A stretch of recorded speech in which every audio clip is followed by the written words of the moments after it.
Hey YouTube, how's it going? Kevin Cleary here with a first impressions video for you. Another Kizer. I feel like I've been on a bit of a Kizer kick lately, and I've definitely been on a bit of a first impressions run here. There's been a fair number on the channel, and that's good. That means more knives are coming in. That means more content coming up. Hopefully that is enjoyable to you guys. It does give you at least a little bit of info on a knife in case you've been really waiting for it, and that's why I do them. Also, of course, I get a little more footage out of each knife, which is definitely good for the channel. So typical Kizer packaging with the zipper pouch. And I'll grab the knife out of there. In there, it's in a bag. So throw this stuff out of the way.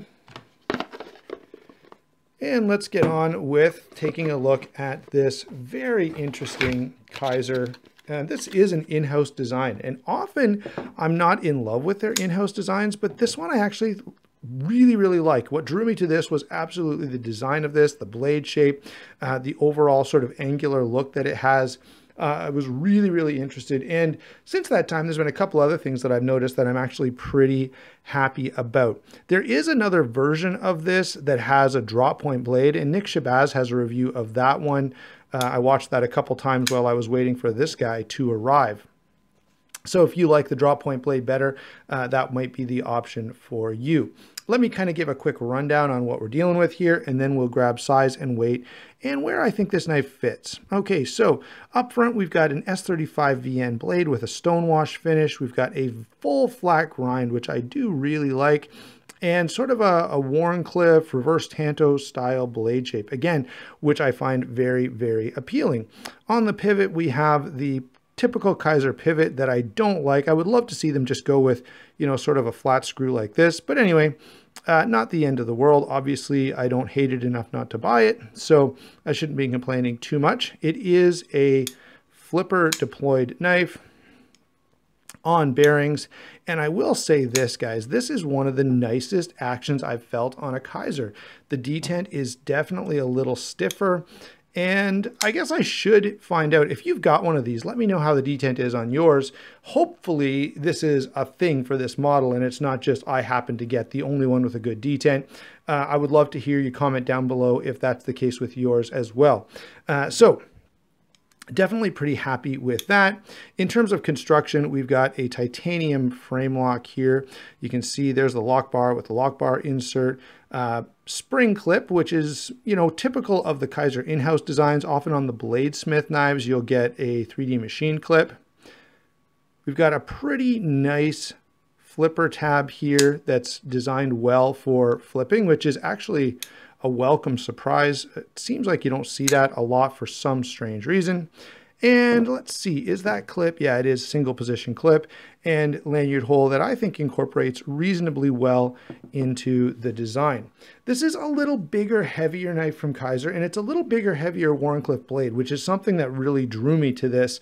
I like this blade style, but for some reason it happens to be found, or tends to be found a lot, on smaller, lighter knives. So on something a little heftier, this was really appealing. Let me grab a quick size and weight for you. So let's get some measurements here. What are we dealing with?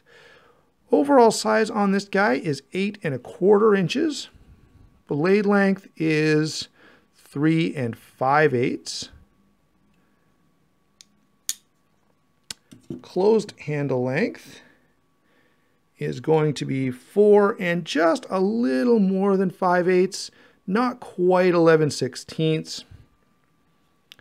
About 1/2 inch thick. Actually, it's almost 9/16 thick there. Getting some weird lighting happening here. It's kind of a miserable overcast day, and the clouds moving around is kind of messing up my lighting a little. Finally, let's grab a weight. This is going to be a little heavier, I'm sure. So 5.6 ounces, 5.6 ounces, which is not unexpected. You've got a fair amount of material here. Okay, so now that we've kind of gone over the various features, we've had a look at the size and weight. What are my thoughts on this knife? I think this is actually a pretty nicely done sort of heavier duty or larger EDC knife. I love the blade shape. I love the ergonomics. at least up to this point. Some nice jimping here along the spine that extends just pretty well exactly where I want it to be.